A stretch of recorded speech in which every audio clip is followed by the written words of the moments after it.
Hi, welcome to the first video on Make Music with NumPy. तो जो first video होगा that is on the basics of music.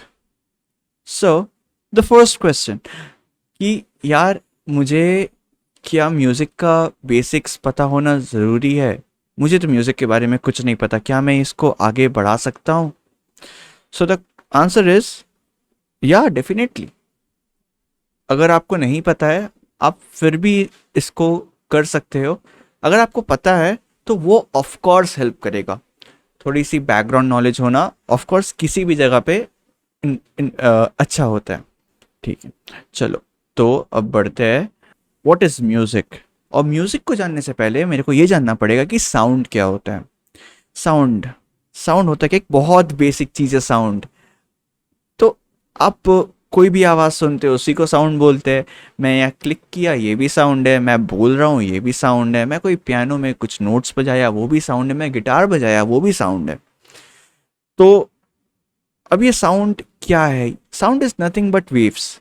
ये हम सब ने स्कूल में पढ़ा था एंड यूनिवर्सिटी में ही पढ़ा था। तो यार ये वेव्स है, ठीक है, तो वेव्स का कुछ प्रॉपर्टीज़ होती है, जैसे फ्रीक्वेंसी हो गया, पिच हो गया, एम्पलीट्यूड हो गया, राइट। एंड ये सब हम सब ने इसको स्कूल में पढ़ा है, ठीक है। तो फ्रीक्वेंसी फ्रीक्वेंसी क्या होती है? Frequency is nothing but one by time period.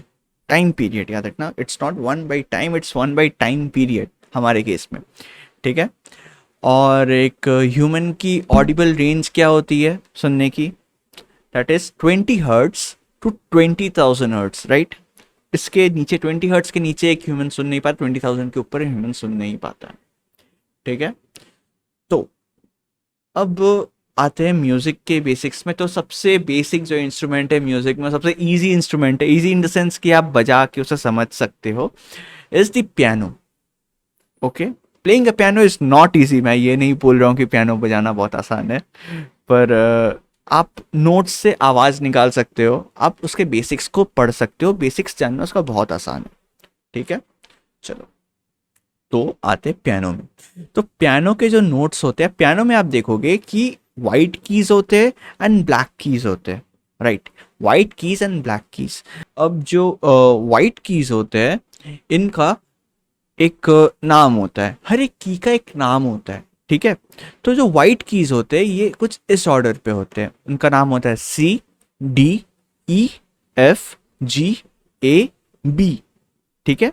ये वाइट कीज के नाम है, C, D, E, F, G, A, B.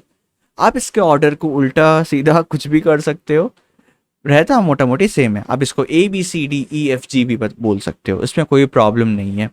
बस डिफरेंस ये आ जाता है कि आप जिस तरह से बोल रहे हो उसका टोन में फ़र्क आ जाता है। जैसे कि अगर मैं C D E F G A B को अगर मैं बोलूँगा तो मैं ऐसे बोलूँगा, C D E F G A B सी।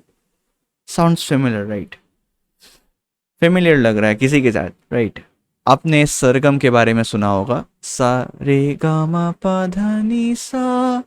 तो हम जब सा रे गा मा पा धा नी सा बोलते हैं हम essentially C D E F G A B C इसके बारे में बोलते हैं, ठीक है। अब आते हैं हम लोग कि यार वेस्टर्न में हम ये सा रे गा मा पा धा नी सा को क्या बोलते हैं? वहाँ पे वेस्टर्न में हम इसे डो रे मी फा सो ला टी डो, हम ये बोलते हैं, ठीक है। तो अब यार ये जानना क्यों ज़रूरी है? क्या सरगम नहीं जान के भी मैं ऐसे कर पाऊंगा? तो आंसर इज यस। अगर आपको सी डी ई एफ वाले नोटेशंस आते हैं देन आप म्यूज़िक में कुछ भी कर सकते हो। एंड आई थिंक सरगम्स इसे थोड़ा सा ज़्यादा डिफिकल्ट बना देते हैं, मुझे ऐसा लगता है। Okay, that's my personal take. ऐसा नहीं भी हो सकता है, बट चलो ठीक है। आपने एक फेमस गाना सुना होगा, it's from the sound of music 1965। The song is doe a deer a female deer ray ला ला ला ला ला ला मी ना ना। सो इट्स लाइक डो रे मी फा सो ला टी। तो आप जब अगले बार इस गाने को सुनोगे ना, आपका इस गाने को सुनने का नज़रिया चेंज हो जाएगा, क्योंकि यहाँ पे ये नोट्स सिखाया जा रहा है, डो रे मी फा। ओके, तो अब मैं जो इस कोर्स में बताने वाला हूँ, इससे भी म्यूज़िक की तरफ या वेव्स की तरफ, वेव थ्योरी की तरफ आपका नज़रिया चेंज हो जाएगा। ठीक है, हमारा इंटेंशन यही रहेगा कि हम ये कर पाए। चलो, तो ये जो C D E F G A B को सारे गा मा पा धा नी सा जो हम बोल रहे हैं, इसको हम इंग्लिश में एक टर्म से इसको रिप्रेजेंट करते हैं, दैट इज सॉल्माइजेशन। ओके, सॉल्माइजेशन, जो हम ये सी डी ई एफ को हम डो रे मी फा जो बोल रहे हैं, इसको हम सॉल्माइजेशन बोलते हैं। मैं इसे क्यों बोल रहा हूँ कि ये थोड़ा ज़्यादा कॉम्प्लिकेट कर देता है चीज़ों को, क्योंकि म्यूज़िक में मल्टीपल स्केल्स होते हैं।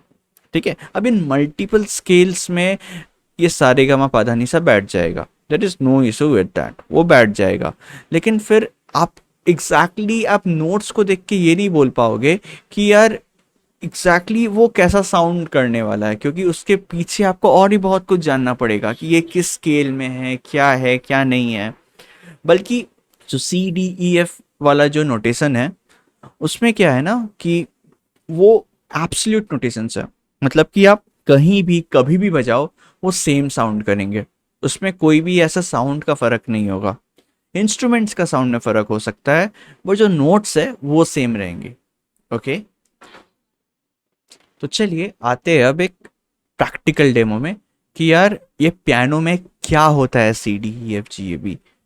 एंड उसके बाद मैंने ब्लैक कीज के बारे में बताया नहीं, वो भी मैं बताऊंगा। मेरे पास है एक पियानो। ओके, सो अब इस पियानो में मैं देख पा रहा हूँ यहाँ पे एक रेड डॉट है, और this is my C.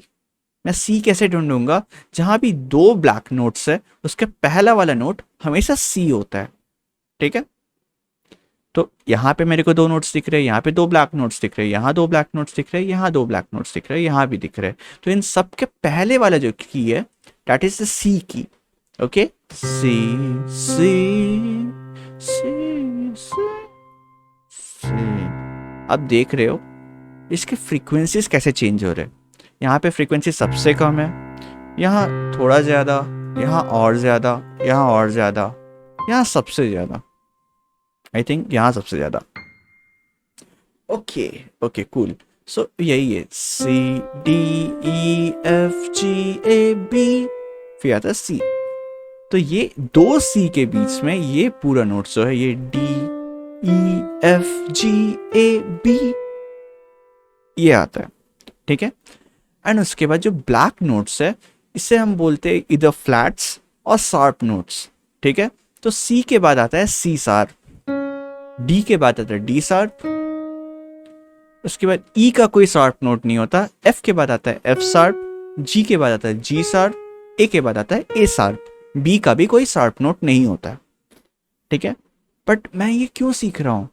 Is it getting too complicated? अगर ऐसा लग रहा है तो मुझे कमेंट सेक्शन में ज़रूर बताना। अगर ये पसंद आ रहा है तो वो भी बताना। ठीक है, एनीवे, तो अब D E F G A B C. अब ये जो मैं ये सी है, ये और ये सी में फ़र्क क्या है? ये सी और उस सी में फ़र्क ये है कि ये दोनों अलग अलग ऑक्टेव्स में। हम म्यूजिकल टर्म्स में से ऑक्टेव्स बोलते हैं, हम इसे हार्मोनिक्स भी बोल सकते हैं, साइंटिफिक टर्म्स में इसे हार्मोनिक्स भी बोल सकते हैं। ठीक है, तो ये है सी सी सी सी। देख पा रहे हो, दोनों साउंड सेम करता है, लेकिन इनके ऑक्टेव्स में डिफरेंस है। तो हम इसे बोल सकते हैं C4, हम इसे बोल सकते हैं C3, हम इसे बोल सकते हैं C2। देख लो, जैसे मैं कम हो जा रहा हूँ और मेरा ऑक्टेव कम हो रहा है, तो मेरा फ्रीक्वेंसी कम हो जा रहा है।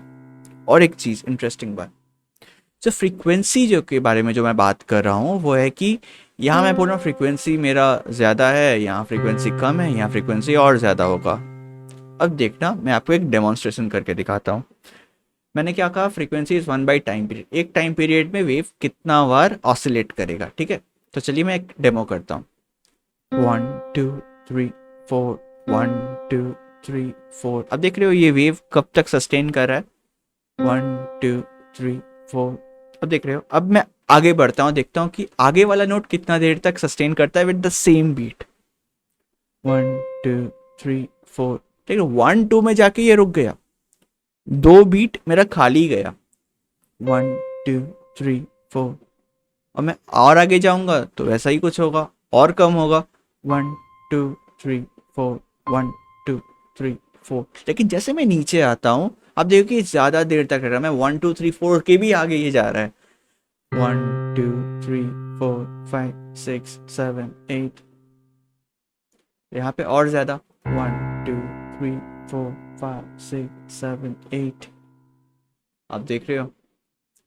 ओके चलो, तो ये था कुछ बेसिक्स ऑफ म्यूज़िक। अब इस बेसिक्स को लेकर हम अगले वीडियो में देखेंगे कि इसके पीछे का मैथमेटिक्स क्या है, मैथ्स के साथ हम इसे कैसे कोरिलेट कर सकते हैं। फिलहाल के लिए इतना म्यूज़िक जानना आपके लिए काफ़ी होगा।